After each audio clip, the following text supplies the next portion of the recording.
Hey guys, and welcome back to this channel. In this video I will be showing you guys how you can zoom in on like a track in CapCut PC.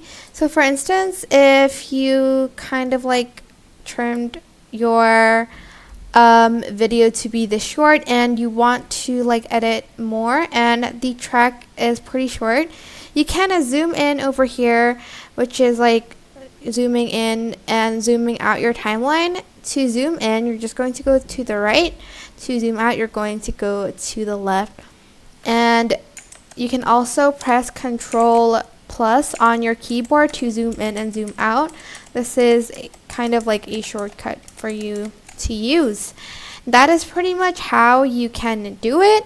I hope this tutorial was helpful for you guys. Don't forget to like, comment, share, and also subscribe to this channel if you haven't done that. If you have any questions, just leave it in the comment section down below, and I will try my best to answer them all for you. Thank you so much for watching. Bye!